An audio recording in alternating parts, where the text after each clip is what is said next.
Welcome back to the show. In the last episode of the show, the party made their way out of the dungeon and were greeted not so warmly by a group of nobles. Which nobles were they? Well, we decided it was going to be Anala, the leader of Charldross, and a group of locals who protect her at a moment's call. The party, after getting this rather cold reception, had somehow managed to swing her over to their side. Now she's on friendly terms with the party. She seemed to be on her way there to go figure out what was going on with the cultists, as she's had rumors of people going missing, but she knows very little about the cult as well. The party, after admitting that they themselves are trying to get to the bottom of this, find common ground. They go back to Inala's place of residence, and begrudgingly, Anala agrees to not only offer some support in the form of hiring one of the hirelings for the party, Jamel, but also to provide something of reward for whatever information they can bring. Unknown to the party, the warden of the Verdant Deep is waiting for them and sends cultists to protect the entrance. It is officially now the case that the cultists, upon seeing the party, are going to attack them, right? Before we leave to go back to the Citadel, Tamond levels up. The party head back to the Citadel, and they're greeted by a group of cultists who are waiting for them. The party are able to kill the majority of them, thanks to some helpful spells by the druid Rudis. And the party have one person flee. He gets away, but they never catch him.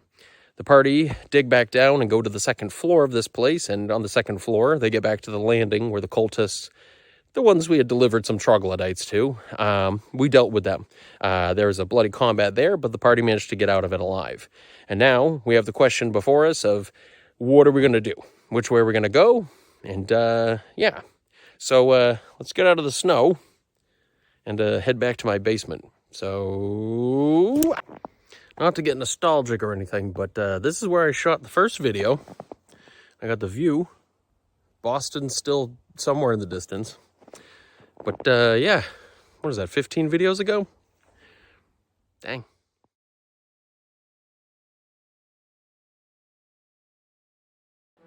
Alright, so I know the last episode ended on kind of a cliffhanger as we're now sort of sitting here in the middle of the second floor dungeon and looking to go spreading around and exploring, so I think we should just jump right into it. I know we talked a little bit about how many cultists there actually were and how many have been wandering about. The idea that the boss monster's sort of on the lookout for us and sending in for reinforcements. But let's just jump right into it. Let's get back to cranking through this dungeon. So, come on back to this camera. All right. So everything's all set. Got lantern, dice tower, skeleton of unknown origin, and kitty cat clicker. So, where we last left off, the party had just finished up on these stairs, killing off some enemies and getting a little bit of treasure. So, it seems at this point, after the party are gonna take a minute to recalibrate. Following combat, the party are now free to explore in some direction inside this dungeon. So, and we do know that there is a staircase leading down right here in the second area, the chantry as it was, where we fought those troglodytes. And I don't know, it feels to me like the party will probably want to like get a little bit of lay of the land here before we go diving deeper into this place. At the very least, we know where the next step down is, so I think it makes sense that the party would keep that in mind and be ready to move down lower if they have to, but, you know, and I'm also thinking about it that in the last episode, Todrick took quite a whooping, being only at 2 hit points right now, so I think the party might actually take the time to go back upstairs and go speak with the fountain and get some healing. I imagine if we don't get too much healing, we'll probably just have to play it very safe, because I really don't want to lose Todrick. But with this in mind, traveling up the stairs and going back to that water room is only going to take us about a turn of movement, as we can sort of hustle our way through, and we can take our time with healing. So, I'm going to roll now because it's 1d2 for healing, and we already used 2 of them, if memory serves. So what I'm going to do is I'm going to roll, evens will be 2 hit points of healing, and odds will be 1. Okay, we got a 5, so 1 hit point back, 5 again, so only 2 hit points back. So Todrick has a total of 4 hit points. That feels very, very dangerous for him to be out in the front and potentially getting hit. So maybe what we'll do, let's see, Tammond is obviously our frontliner with 3 AC, and he's at 13 hit points too. You know, I don't want to flee. Maybe what we'll do is we'll push our luck a little bit with the second floor. We'll keep Tammond in the very front, and then we'll have our next row be Zion and Todrick, and then the last row we'll have Rudis in the very back. So with that, let's take another turn to head back downstairs, and we'll spend our last turn resting here in that stairway sentry spot. And I mentioned at this point, we're really evaluating as the party consider if they want to keep moving through here or not. So in this last turn where we rest, that brings us up to the 2-hour mark, and we are good to go. Well, I suppose by good to go, it's time to roll for a random encounter. So I'm going to roll, remember, random encounter on a 1. Okay. And so with that in mind, I think our party are going to just start moving about. Let's just go right across the hall to right here. I'm going to roll a d6. If it's a 1, it's a weird door. 3, so no weird door. Okay. Let's go ahead and let's see. This has a chance. We're going to do highs and lows. 4, 5, or 6 will be a corridor, and 1, 2, 3 will be a room. Okay, 1, 2, 3 is a room. Cool, so we have a room right here. Now let's see what size room we have. I have my very fancy, very effective room chart. So let's figure out what size chamber we've got. A D20 on the table. 4 gives us a 30-foot by 30-foot square. Cool. And then let's roll our D6 to see what what type of room this is. Oops. A 3 gives us an empty room. Okay, there's a 15% chance of treasure to be found in here, probably trapped. 23, that was close to treasure, so instead this room is a very, very bland and boring room, completely empty. Now let's see, do we have any interesting doors out of here? On a d20 roll, we got a 10, so 10 gives us 1 single exit. All right, I'm almost, yeah, okay, I'll put 1 right here. So 3 is just empty. Okay, so the party march on in. They don't notice anything interesting or anything potentially dangerous, so that puts us at 1. Cool. So the party have explored it, and now the question is, do we want to keep going this way? I say yes, yes we do. So, weird door on a 1. Nope, no weird door. Highs will be corridor, lows will be chamber, so it's a corridor. We'll roll d20 to see our corridor. 5 gives us a passage. 20 feet ends in a door. Okay, so straight 20 feet and ends in a door. All right, now that we've done this, the party travel through and inspect the door. I'm gonna go ahead and roll over a weird door. No weird door. All right, so this low one means we have a room. Roll for the room. 18, wow, this is gonna be a honking room. An octagon, 40 feet by 40 feet. Okay, so we're gonna be a little bit off center, and this room is gigantic. Well, okay, hold on, maybe that's not 40 feet by 40 feet. I'm thinking about it, I'm like, whoa, hold on there. What are we, I guess if it's at its longest point, it'll be something like this to here, and this to here, and then we'll do that, then that, then that, then that, then that, that. Ooh. Cool. Okay, and then we'll do a d20.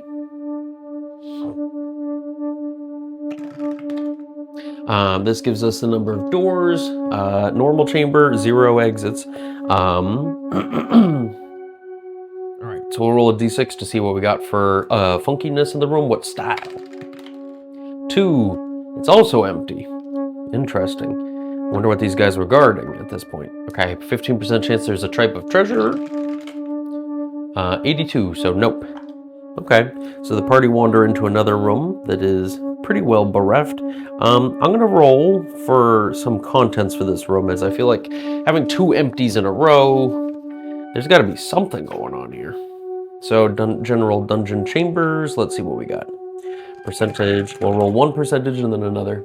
We got 95 and 66. So 95 gives us a trophy room. Oh, sorry, that's for dungeon chambers.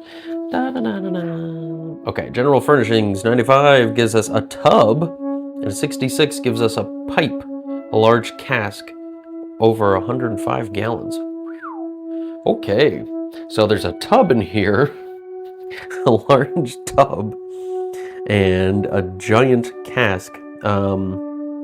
That's interesting. So I imagine this must have at some point been like some sort of a ceremonial chamber, and now that use has been very well lost to time.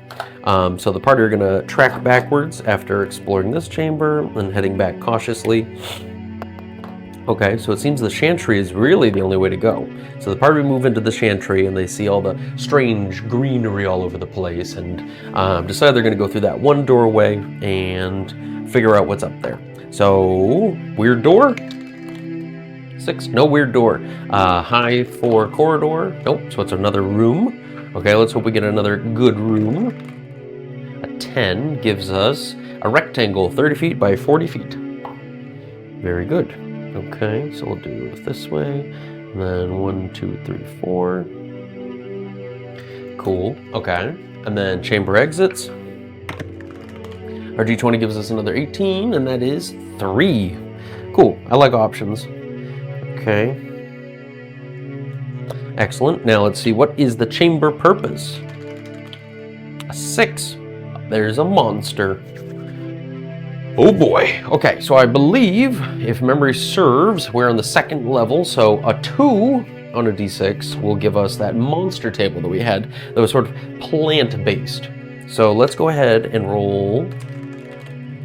Cool, so it's not plant-based, and instead it's going to be a critter, some kind of creature from our dungeon book here. I'm also going to roll real quick for the treasure. Evens treasure, odds no treasure. No treasure. What a absolute bummer. All right, now let's see what we get for a monster, shall we?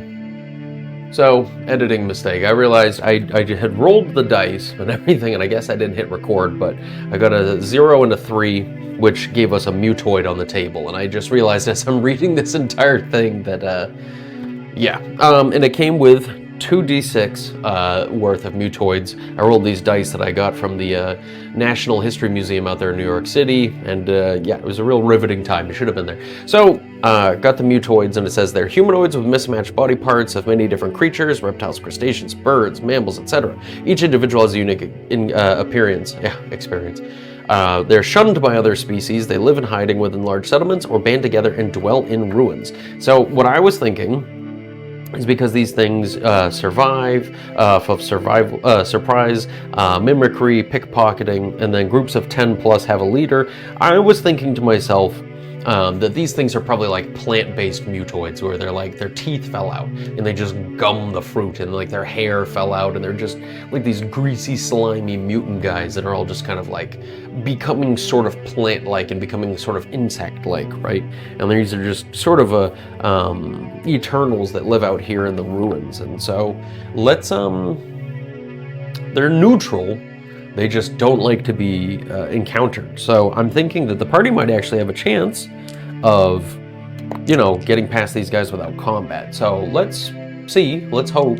We'll roll for surprise, the party being surprised on a 1, and they will be surprised on, the party will be surprised on a 1 and 3 because of the camouflage. So let's roll 3 on 3. So the party will be, we'll give them the chunker dice, the party for the chunky dice.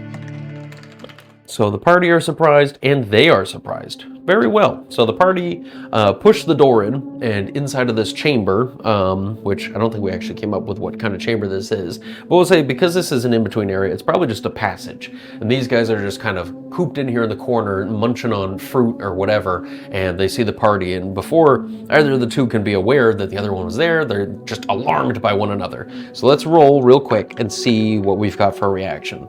These guys are neutral, so I'm not going to give them a penalty or anything, and we're going to give them the +1 that we get from Zion.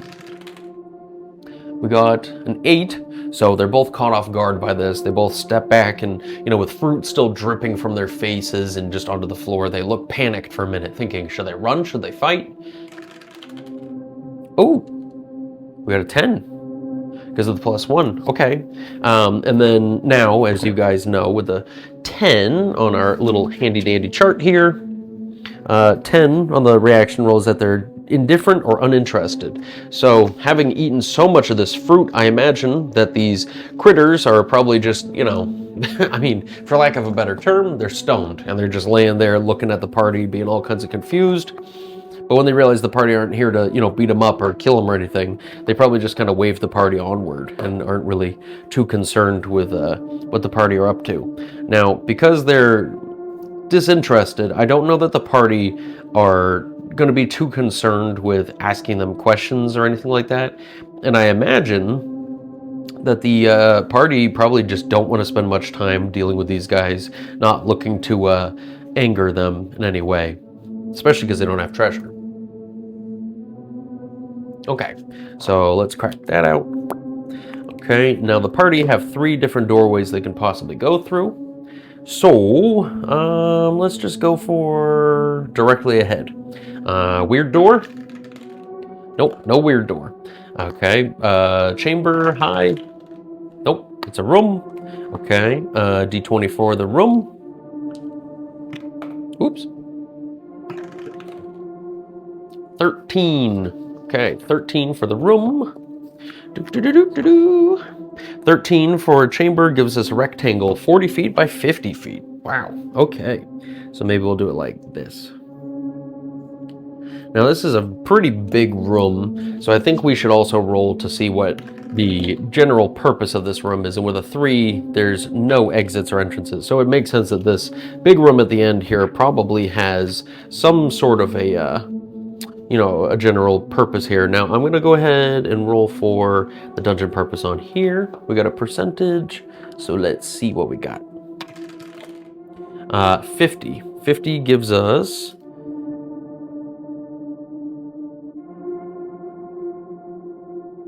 a kennel.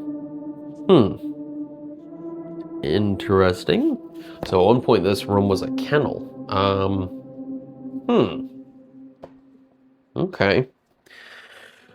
I'm trying to imagine how a kennel would work in here and how that would make much sense. I mean, granted, it's an ancient kennel, so maybe now it's been utilized more as a prison. So I'm willing to put that real quick. So we'll just say it's a kennel/prison. And I think that makes sense. That over time this would have been repurposed and probably for nefarious means. But let's roll and see what's in here. 6. I know that roll. We've got more monsters. 50% chance that there's treasure. Roll high for treasure. Cool. Okay, so at least we have treasure. But monsters. 1 or 2 will be dungeon-based monster. Oops. Okay, 5. So it's another monster from the monster table. We got lucky with mutoids, and this time you guys will be able to actually witness my rolling, so no chance for me to cheat, am I right? Alright, so D10, D4. We've got a 3 and a 4, so 3, 4 gives us nobles. Ooh! Of course, just what we needed. More freaking nobles. This is the ogre situation all over again, isn't it? Oh boy. Okay, so 2d6 nobles.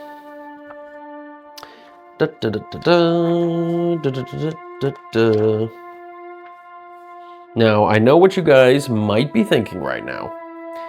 The people who have been going missing, and the fact that the nobles, the ones who are, in the last episode, friends of Inala, Let's roll to see how many we got. This makes sense. Okay, 7. So here's what I'm thinking. You know, if you'll humor me on this, a lot of these nobles are probably going to be people who have gone missing and were going to be sacrificed. And the party come down here and find them locked up in the kennel, right? Now, here's the thing.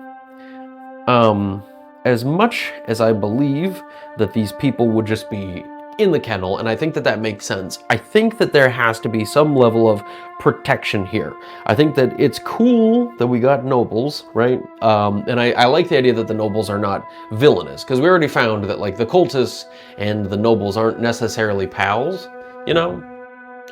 So what I'm thinking is we can say that the nobles here are people that are good from town who've been trapped down here and locked away. Well,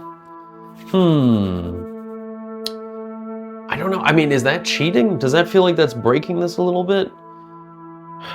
It feels to me like it would make sense that people have gone missing, right? And that having them down here in these kennels would be, like as prisoners waiting to be fed to the critter would make sense, right? But would it make more sense that these are actually, well, no, let's double down on it. These are prisoners. Let's roll for some sort of a thing that's going to be imprisoning them. Now, here's the idea. I imagine the monstrous host of this place, our big boss monster, wouldn't entrust this job to just anybody to protect these things. And I think instead it would make more sense that it entrusts it to something from our Dungeness table. Because I don't know. I mean, if we got mutoids or something again or something like that, it's like, I mean, would the big boss monster trust a ghoul to be looking after these guys? No. But then again, if I get a green slime or something, I don't know. Okay, let's roll our d10 and see what we got. Okay, on our fancy handy dandy table, we got, oh god, the green slime. You know, I didn't think we were going to have to re-roll this, but a green slime watching after the prisoners feels very much so like it's not sensible. So let's re-roll that. Okay, an 8, a violet shrieker. Okay, this makes sense. So that in that case, maybe there aren't any people protecting the place right now. But instead they have the shrieker in here that's going to be, I think, yeah, I think it's just a shrieker, not a violet shrieker. I think that's a 3.5 thing. But I think it makes sense that the shriekers, yeah, shriek triggered by light or movement. Shriek lasts for 1d3 rounds. Each round of the shriek, there's a 50% chance of a wandering monster being attracted and will arrive in 2d6 rounds. This to me makes sense, that this is like a built-in security system. So I like this. So, okay, let's go ahead and roll a d8 to see how many we got. We've got 6 shriekers hanging out inside of here. Okay, so let's jot this down. So we got 7 nobles imprisoned. Okay, and then we've got 6 shriekers. Cool. And especially because we're kind of running out of cultists to protect this place, I think that the big spooky evil warden of the Verdant Deep would likely have sent shriekers to kind of protect this little area in the meantime. So triggered by light up to 60 feet away or movement, I think that the party, even peeking in here with light, will set this off. So the question is, will the party notice the critter right off the bat? Okay, so we'll use the chunky dice for the party.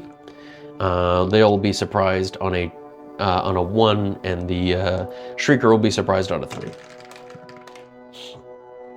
So the party are not surprised, and the shrieker is surprised. So the party can hear the sound of something whipping tentacles around inside the room, and they can hear the sound of people moaning and whining and begging for help. You know what I mean?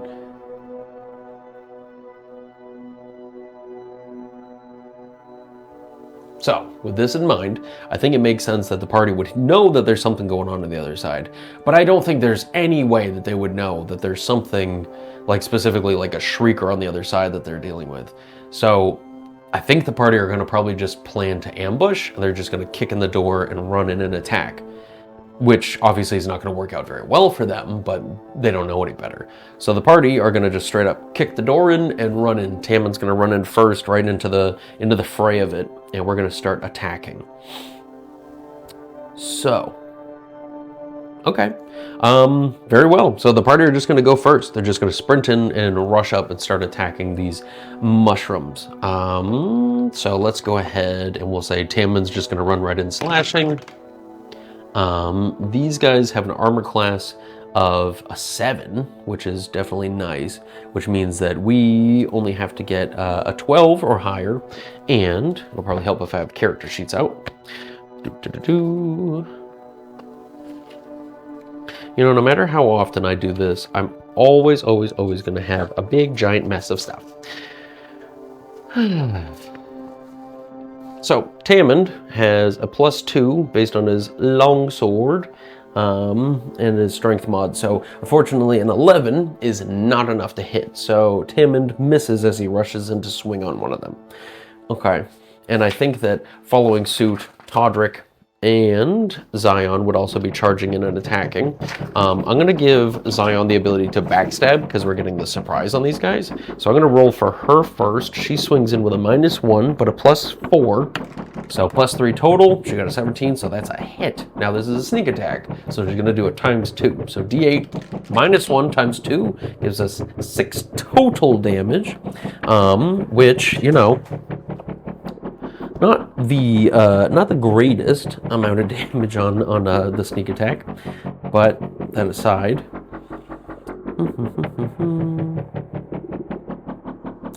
all right.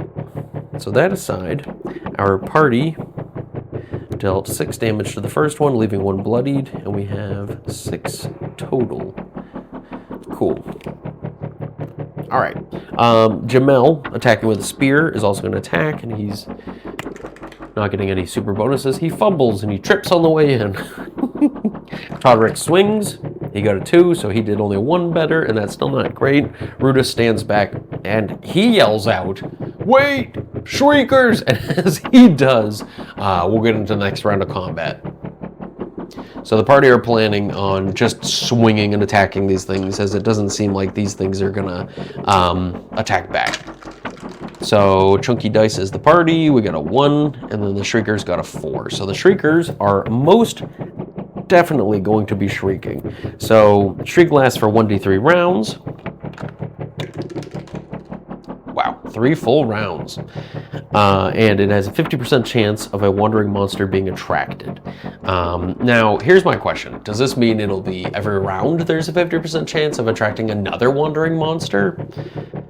That could be incredibly chaotic, and I'm willing to, for the bit, do it. So let's go for it. So 50% chance, evens, there's a monster. So there's 1 random encounter attracted, and it'll arrive in 2d6 rounds. So let's roll the 2d6 rounds. Wow, 2 rounds. That is not good. And now let's figure out what the next, what kind of critter it is. 1 or 2, it'll be from our encounter table that we made. Okay, that's not good, but it makes sense. And that D10 gives us a 5. So, oh no, wait a minute. Is that who I think it is? Could it be? Is it? Oh no, it's a gas spore. That's freaking terrifying. Oh God. All right, gas spores are horrible. So the gas spore will arrive in 2 rounds. My goodness. All right, so let's get our little ticker timer going here. So we have a gas spore encounter coming in 2 rounds. So let's give it 2 little boxes. Okay. Cool. So now the party, on their turn, are just going to start hacking and slashing some more. Maybe they can cut this guy off. Or at least any of these guys. We'll start off with Tammin. Tammin got a 3, so no hit. We'll give Zion the backstab again, and she's going to just maneuver herself. These mushrooms aren't even trying to stop them. Okay, that's a good hit with that +3. Gives her a 20 with a natural, dirty 20. And we got 6 minus 1 times 2 is 10, so she is able to absolutely scrap one of them. And that leaves 5 of them left. Now Jamel. Okay, Jamel. 3. Not great. Todrick. Not great. At this point, Rudis, I think, is going to warn the party that that scream is going to attract other things. So he is likely going to try to lock the door behind them, just so that they're trapped in the room with this thing, and perhaps keep the screaming and the danger at a minimum. So he's going to just close the door behind them. I'm going to check to see if there's a lock. I'm going to give it a 50% chance that we can bar the door. Okay, 50% chance. I didn't specify high, low, or anything, so on an even, it's a lockable door. Okay, so it's not. So he just pushes the door closed and hopes that's good enough to stop this, noise from really traveling. Next round, we'll roll for initiative. Okay, shared initiative. Now the scream, I think will just take place first right off the top. So 50% chance. We'll roll high for the screech. So it does not attract another one this round. But the gas spores that heard this are on the move, so they're one away. Okay, now that that's done with, the shriekers move. How fast do they move? Wow, 3 feet. So yeah, no, so they scuttle just ever so slightly away. Now, because one of them's dead, I do want to roll for morale. Their morale is a 12, so wouldn't it be funny? No, the mushrooms are far too stoic and tough for that. Who knows? Maybe we'll get a banger of a round right here. All right, here we go. Hammond misses. Jamel misses. Zion for a backstab. 18, that's a hit. I'm pretty sure Zion is the only one doing damage right now. -1, so that's 2 points of damage. Wow, so damaging. Okay, maybe Todrick will bring us home. 14, that's good. So he hits, and I'm pretty sure Todrick drops quite a swing with the Wrath of Karuk. It's a d6 plus 3 on the hit. 4. Whack. That is the noise it made. So with only 13 health on these guys, yeah, 6 health, so he's already at, that one Shrieker has 7 left. Rudis is the only one who hasn't attacked, and he's just going to try to force the door shut and keep it shut.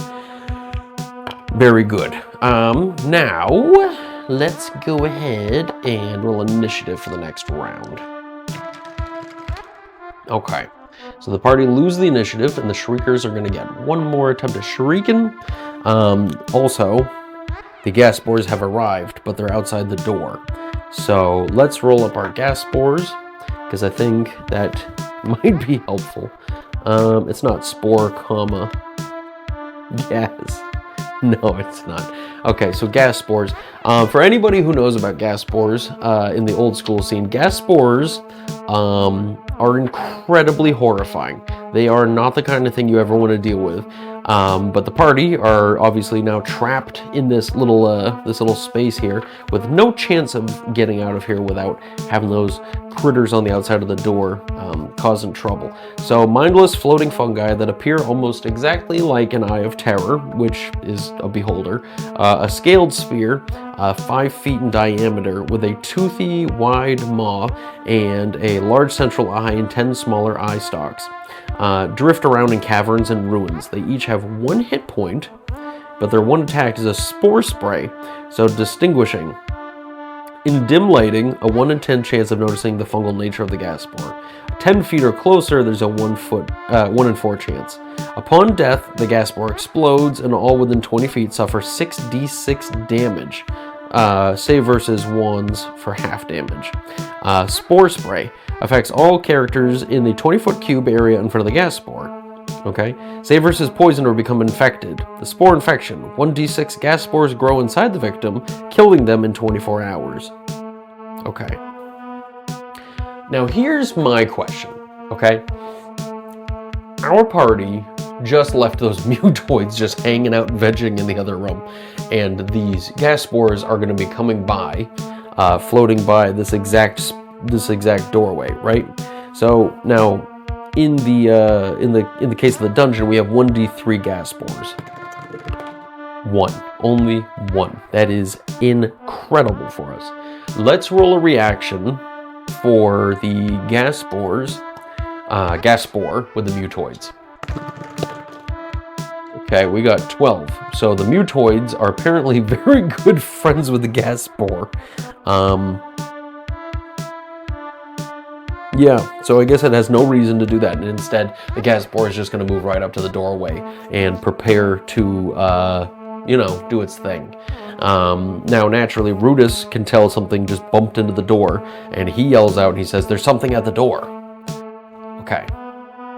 So now let's roll to see if we're going to attract any other creepy critters. So on a high, we will attract something else. Ah, damn it. So we attracted something else. 1 or 2 will be on our special table, and upwards will be from the dungeon table. 5. Okay, dungeon table it is. All right, so again, we will roll our d4, d10.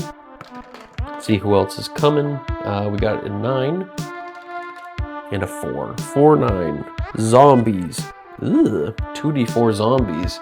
We're going to be strutting on down the line. Okay. So we got 4 total zombies are going to be coming down the line. How far away are they? 6. Okay. Cool. So 6 rounds until the zombies arrive. And then that's 1, 2, 3, 4, 5, 6. Cool. Excellent. So we know they're 6 away. The number of zombies. Oh, probably shouldn't have wrote that down, huh? Jeez. So 2d4 zombies. Oh, duh. We have 4 of them. I already did that. Don't disregard me. Okay. So with that, the little shriekers are going to continue to try to scuttle away, and the party are going to continue hacking at them. So let's start off with Tamond, who's been absolutely crushing it with another 3. My goodness. Zion with a backstab. That's a 4, so no, nothing better. Todrick. 8 is nothing better. My goodness. Jamel. Jamel hits. He's swinging in with his spear, which I think that's a d8. 1 single point, so it didn't really matter anyway. So they poke at another one of these very elusive shriekers. And Rudis at the door just yells out again to the party that there's something outside the door. The nobles who are inside the cages are probably going to shout out and beg for mercy and beg for help. The party will yell at them to be quiet and to hold on. So we got chunky dice for the party. That's a 1. And the shriekers have stopped shrieking. And yeah, I guess at this point they're just going to keep running away from the party. So the party are just going to keep swinging in on them over and over and over again. Yeah, so I guess, yeah, okay. So at least in that case, we know that that happened there. The shrieker, the gas spore, I don't imagine the gas spore is particularly strong by any means. So I don't imagine the spore would have much of an ability to push the door in, especially because there's a handle, and I don't imagine the spore would be able to, pop that door open. So he's just against the doorway bumping into it until the zombies arrive. So what we can probably say is that because these little shriekers are not going to be doing much other than, I don't know, would the shriekers just keep screeching? I don't imagine they would. That feels like that's kind of overkill if the shriekers can just keep going. But then again, you know what? I think, no, that seems like fine. I don't think we would have any more than that. So I'm going to say that the party are just going to hold the doorway, or at least Rudis will. And we're going to just keep chopping at these shriekers. So let's do this real quick. So first of all, we've got Tamond, miss. Zion with a backstab is a miss. Todrick is a hit. Todrick does d6 plus 3. 7 kills one of them. So we have 4 critters left. Okay, and then Jamel, let's get a crit. 7, no crit.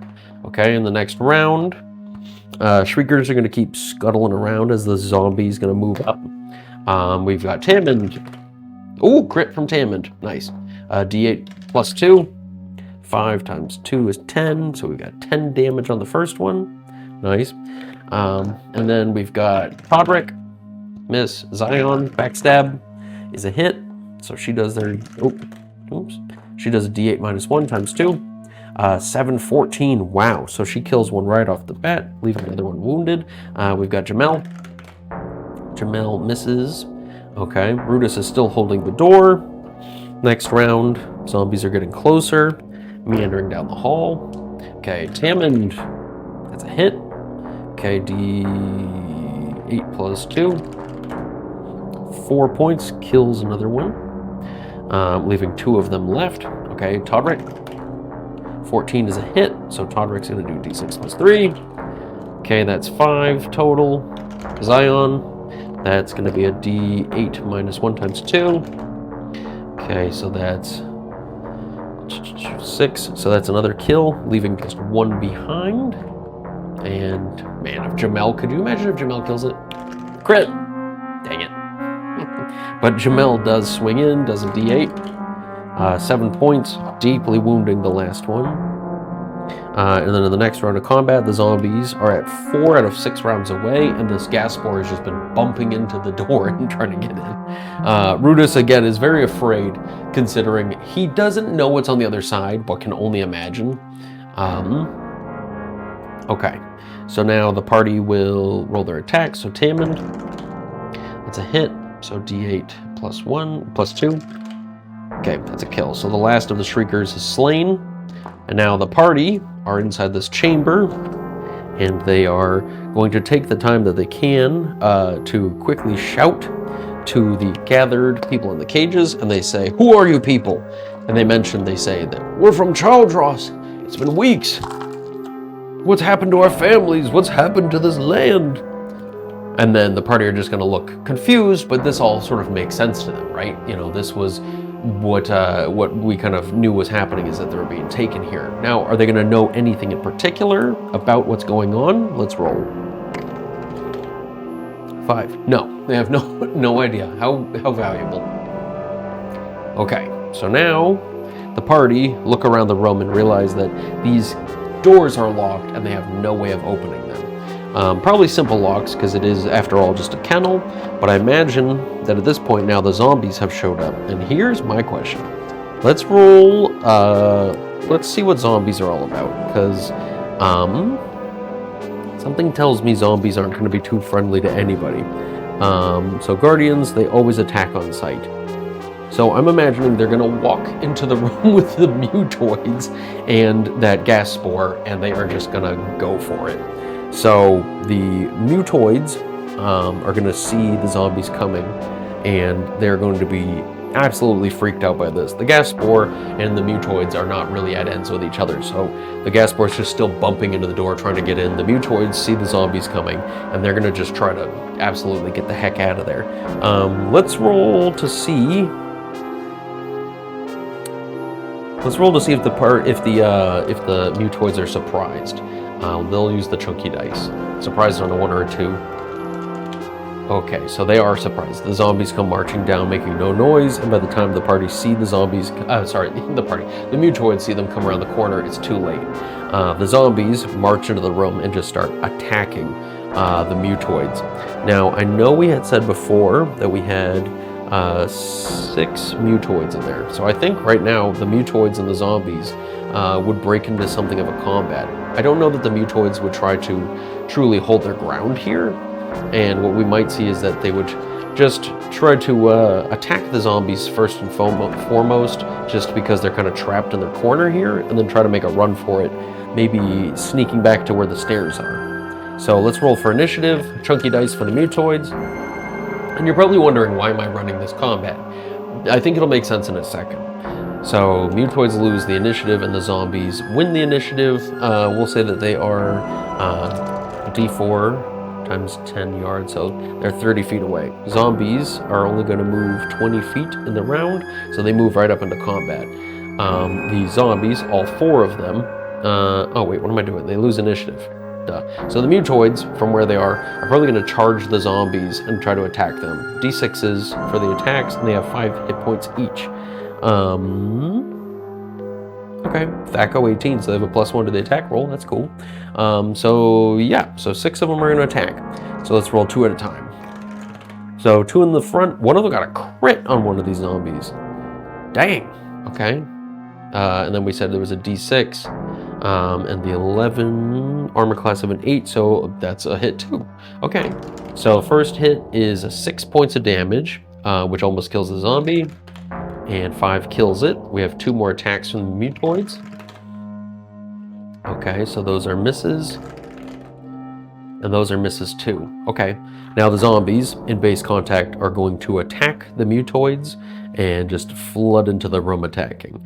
Thaco is a +1 on them, and the mutoids have an armor class of 6. So they need to have a 12 or higher. So first 2 zombies, that's a hit on at least one of them. And that is an 8. 5 kills one of the mutoids. Okay, now the mutoids, at this point, this is kind of what I was sort of hoping for, are going to, well actually let's roll for the attack on the other zombies. Okay, 13 is another hit, so one of them also gets chopped. Another kill, so 2 of the mutoids out of the 6 of them that were there are killed. And now the mutoids in the next round are going to roll for their morale. We've got 2d6. Have to roll higher than a 7 for them to break. 11 is clearly a break. Okay. So here's what I was afraid of, but also kind of excited for. The zombies cause the mutoids to run. The mutoids are going to flee out of there, but the zombies, being stupid poopy zombies, are going to, in a great sense of excitement, the 3 of them that are left there, are going to run into the room and just attack anything. So the mutoids are going to outrun them quickly, running back the way they came, and the zombies, being, attack on sight, are probably going to walk right up to that big old gas spore, and one of them is going to chomp it. So the armor class of the gas spore is probably not great, if I was to hazard a guess. Armor class of 9, so a 10 or higher to hit. So the zombie tries to bite at it, and the gas spore is not punctured. The gas spore turns around, and it sprays at the zombie and does nothing, because the zombie, even if it is infected with this, I guess the gas spores would grow in there, but I don't know, whatever. I don't have to make the firm argument about this because about what's going to happen next, but the other 2 zombies I think are going to chase the mutoids, and that leaves these 2 in their little combat. The zombie is, again, swatting at this thing, and the gas spore is not going to be able to do much of anything other than just continue to spray at it. Now, this one also has a morale of a 9, so I'm imagining that, noticing that these spores, having sunk into this critter's body, are doing nothing, the gas spore also doesn't break in morale. With a 7, it needed a 9 or higher. So the zombie's going to get another attack on it. So the zombie just keeps gumming at it, and the spores keep covering the zombie and covering the zombie. And eventually, after this thing being absolutely covered like a freaking chia pet, the gas spore explodes. Now I imagine Rudis on the other side of the door, realizing that there's something going on outside the door, and there's a fight of some sort.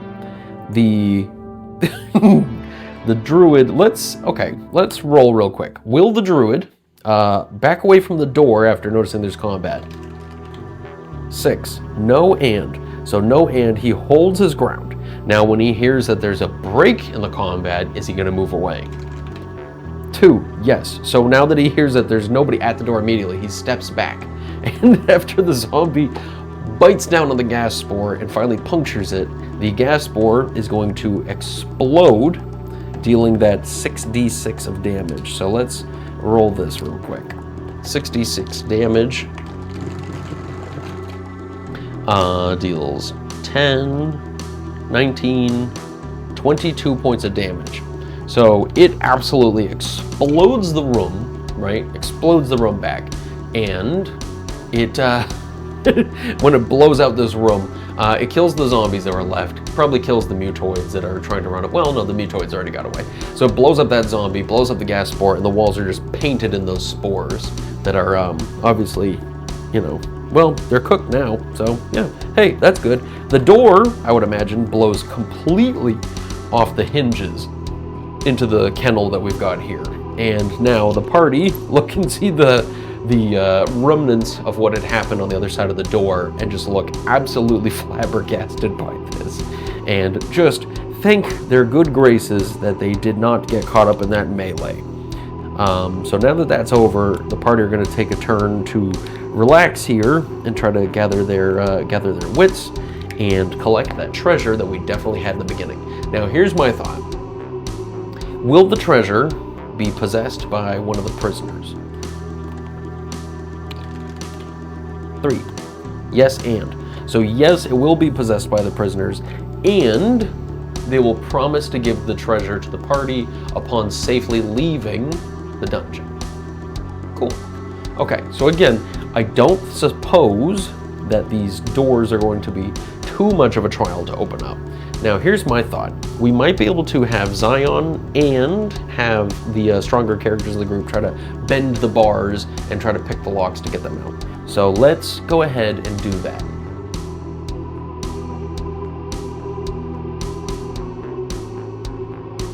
Okay, so since our kennel, by my design here, has 8 of these individual kennels, I'm gonna go ahead and roll for our thief skill to open locks. I'm gonna say each one of these is gonna take 10 minutes, so it'll take an hour to hit all of these. But let's roll a random encounter to see if we have anybody come by our way now. 3, so luckily, no, that explosion was probably enough to keep people away. So I think in the meantime, the party are going to speak with the nobles in these rooms and ask what's going on. Again, they don't know much, so they just explain they're from Charldross and they want to get out of here. They promise to repay them for saving their lives, and the party say, well, you know, let's get you out of here first and foremost. So because Zion is a 3rd level rogue, she has a 25% chance of popping these locks. So I'm going to roll a d4 on each of these to see if she gets it first try. I'm just going to go along the line and see if we can save them. So a 1, that is 1 savior. Nope. Nope. 4th room. Nope. 5th room. Nope. 6th room. Nope. 7th room. Nope. 8th room. Okay, so no, she had good luck on the first one, and that's it. Upon trying all these locks, we'll roll for another random encounter. Nope, so nobody comes by, and it's the 4th hour. Okay, so the party extinguish their torches and get some new ones. And now, okay, so now we can do our bending bars and lifting gates. So let's see, so I imagine Hammond and Todrick are both pretty equally matched on this. Open stuck door. Yeah, that's 4. Wow. Okay, so we'll roll for, yeah, we'll have them both attempt at the gates. Okay, so we'll have them both try it. The big die will be Hammond. He succeeds on a 4 and 6. Okay, so neither of them can bend the first one. Okay, Hammond is able to free the second one. Oh, well, I guess that first one is already kind of cleared. So the second one they are able to get. 3rd, nope. 4th, yes, and I'm not going to squander that die roll, so we'll keep that for the next one. And the last one, that's another one that we won't squander, so there's only 2 of them that are still open, still locked. Now, let's roll another random encounter check. 6, nothing. Okay, so we're safely breaking all these nobles out of this prison. Very good. And now it's at the 5th hour of being down here, and we're going to be hopefully leaving soon. So the party are going to continue to try to bust this one open. 1 is a fail. 2 is a fail. 2 is a fail. 1 is a fail. So that's both of those 2. And again, we can try a couple more times before the hour's over. Okay, that's good. Cool. So both these 2 gates are popped open. Very good. And I will just mark that as halfway. So the party and their entourage of weakened and starving nobles, who have probably eaten a lot of that fruit at this point, are lethargic, slothful, and they're, you know, got to get out of here before it's too late. So with that in mind, let's begin our exodus from the dungeon and get the heck out of here. So the party are going to travel 1, 2, 3 rooms, and they're going to move so at a half speed. So we'll go ahead and mark that as 1 round. The party make it to the stairs and make their way up to the next floor, floor number 1, and make it to the water area, and I'll count that as another turn, and then we'll rest. This brings us to the 6th hour on the dungeon, and that means we got to roll for another random encounter. Wandering monster, none. Cool. So the party will be able to escape out of here, no problemo. Excellent. So the party get out of here, taking their time to get out. And then by the time we're outside in the Citadel, I imagine we're free to just run back. So the party now are going to be able to run back to Charldross. Excellent.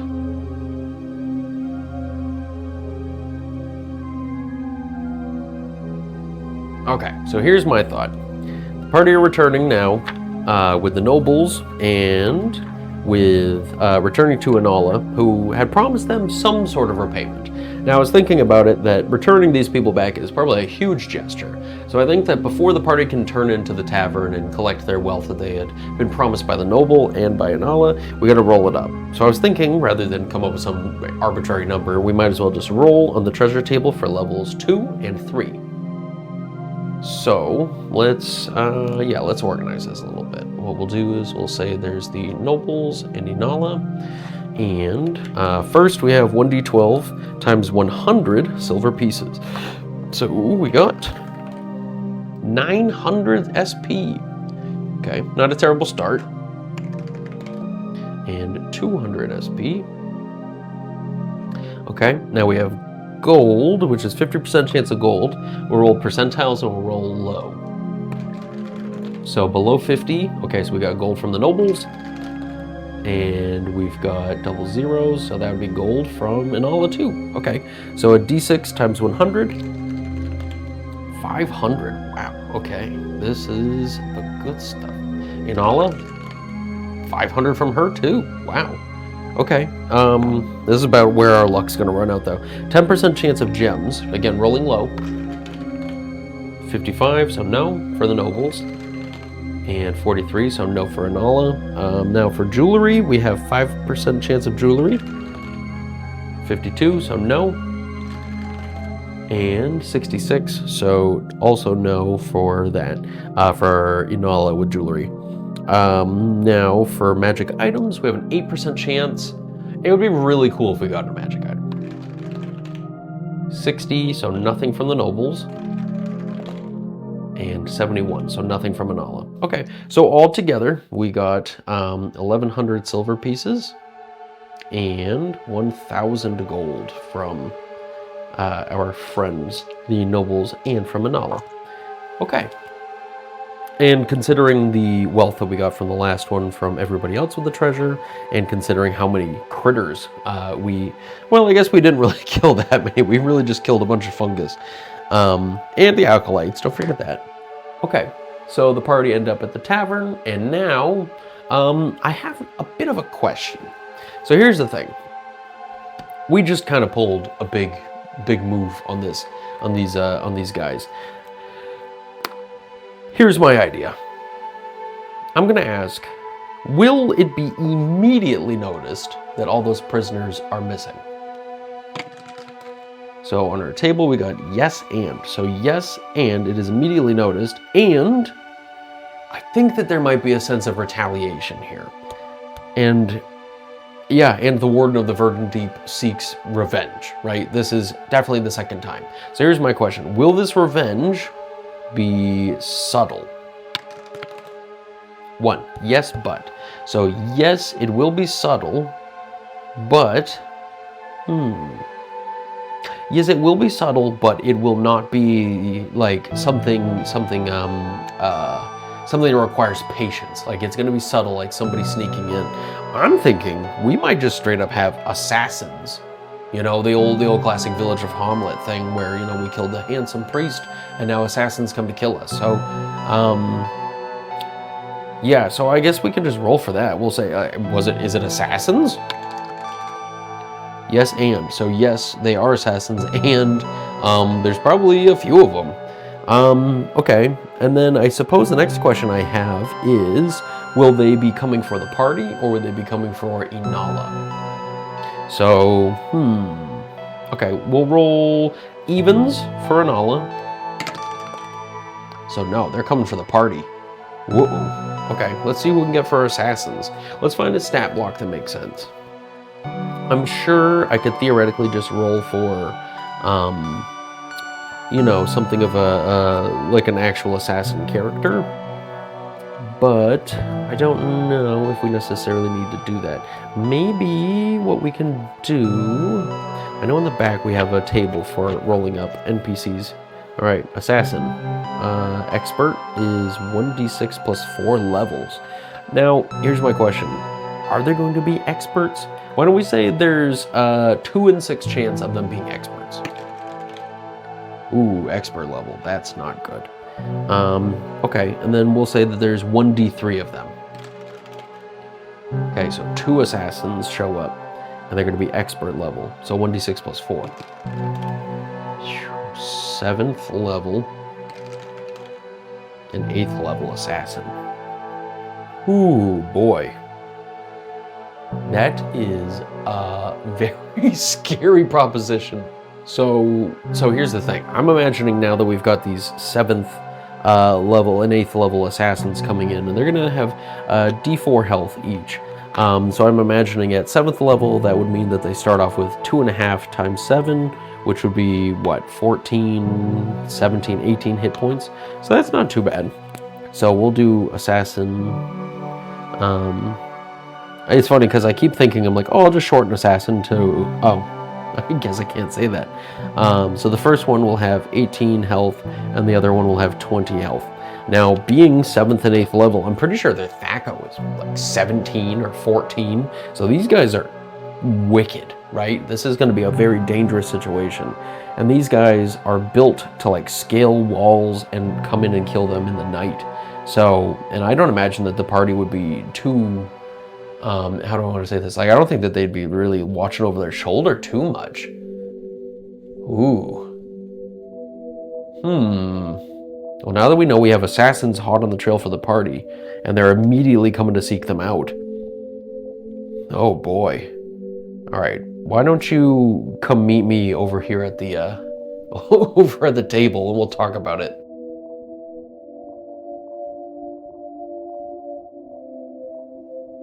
Okay, so here's the deal. Our party have definitely gained some XP here. A bit of it, to be honest, and that might actually bump some of us up a level. I haven't done the math yet, but that might actually push us to a level, which would be good for some of us. But with 2 assassins on our trail, definitely looking for revenge after the Warden of the Verdant Deep is sending them our way. This is looking kind of rough. Like, I know we've been able to squeal our way out of some really dangerous situations, but this one feels like the first real dangerous situation, you know? Assassins being able to just immediately kill people feels like, you know, real rough. And I don't think the party would really anticipate this sort of thing happening. I know that they recognized that there was the cultists acting as guards by the time that they showed up this last time to the Citadel.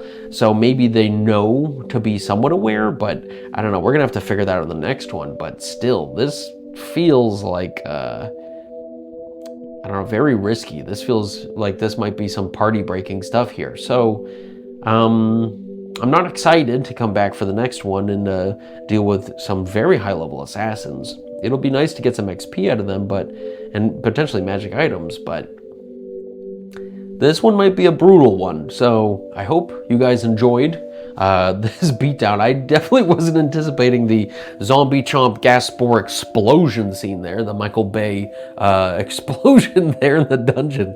But we have definitely a way of this party finding a way to, like, especially on the 2nd floor, of really sending things to kill each other and not them. Which, you know, that's a skill. That's definitely a skill in its own right. But the party have managed this far, and having saved those nobles definitely was a big move in the right direction. So it's cool to see how much this has all just really flown together. So I'm happy that you guys have all been joining me thus far, and, you know, always happy to see comments. So I'm going to put some cool comments up above. And for anybody who's been watching my 365 hooks thing here, as of right now, I've got like 31 of my hooks recorded, so I probably will have more than that when this video comes out. But you know, it's been great making these videos, and again, I'm steadily gaining subscribers. So if you're new to the channel and this is your first time watching this, what a time to join in right before the party are killed by assassins. But it's been cool making all this content, and I hope you guys have enjoyed it. And even if you're not watching that, thanks for watching these. You guys are amazing. Thank you, as always. I've been doing this for over a year now, and it's cool. I actually went and hiked the spot where I recorded my like little session 0 video there. And things have changed a lot since then, and it's been cool to have this as a benchmark for that. So, you know, thanks everybody for coming on the ride. And there's a few of you that I know are gonna watch this one, and you've watched every single one. So I'm talking to you. Yeah, you right there at home watching on your, here, I'm gonna even point at the camera. You right there. I've been talking to you right now, okay? You're the one I'm talking to. I'm sorry for that. That's probably very triggering, having a giant finger come flying at you. Or it's 3D, I got the technology. Anyway, point is, ramble over. I thank you for joining me this long. You are awesome. You are my friends. I dig this. I'm so happy that the same group of people are watching this every time and reaching out to say something. So thank you again. I'll end my little sappiness a little short here. My birthday is in a week. And, you know, again, a lot has changed in this last year, but having you guys as a constant has been all the gift I could ever hope for. So thank you all for being part of this funky ride. And join me in the next one as we prepare our eulogy for the party as they are assassinated by things that are way stronger than us. So thank you, and hope to see you next time. Bye-bye.